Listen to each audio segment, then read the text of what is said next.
बदलापूर येथील एका शाळेत माणुसकीला काळीमा फासणारी घटना घडली आहे। शाळेतील चिमुरड्या 3 वर्षांच्या विद्यार्थिनींवर लैंगिक अत्याचार करण्यात आलेत। या घटनेचे संतप्त पडसाद संपूर्ण महाराष्ट्रभर उमटलेत। या घटनेचा सांगलीतही आज निषेध व्यक्त करण्यात आलाय। मिरज येथील महाराणा प्रताप चौक येथे शिवसेना उद्धव ठाकरे गटच्या वतीने जोरदार आंदोलने करत निदर्शने करण्यात आलेत। पोलीस प्रशासनाकडून 12 तास कोणतीही कार्यवाही केली नाही, त्याचबरोबर कोणताही गुन्हा नोंदवला नाही।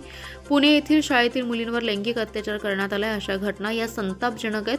अशा अपराध करणाऱ्या नराधमांना त्वरित फाशीची शिक्षा देण्यात यावी, असा कायदा केला जावा।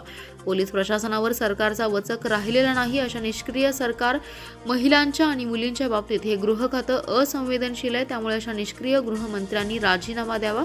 बदलापूरकरांनी काल केलेल्या आंदोलनावर अश्रुधूर आणि लाठीचार्ज केल्यामुळे राज्य सरकारचा यावेळी निषेध करण्यात आलाय। मिरजमधील महाराणा प्रताप चौक येथे उद्धव बाळासाहेब ठाकरे पक्षाच्या पदाधिकाऱ्यांनी निदर्शने करून जोरदार घोषणाबाजी केली आहे। यावेळी सिद्धार्थ जाधव, बजरंग पाटील, चंद्रकांत मैगुरे, महादेव मगदूम, ज्योतिताई दांडेकर, मीनाक्षी पाटील, शकीरा जमाबदार, जैनब शकील पिरजादे, शकील बावा पिरजादे, सरोजिनी माळी, महादेव हुलवान, पप्पू शिंदे, नीता आवटी, आशा पोद्दार, सपुरा जमादार, गजानन माळी, अतुल रसाळ, आनंद राजपूत, बाळासाहेब हत्तीकर आणि बबन गायकवाड यांच्यासहित शिवसैनिक मोठ्या संख्येने सहभागी होते।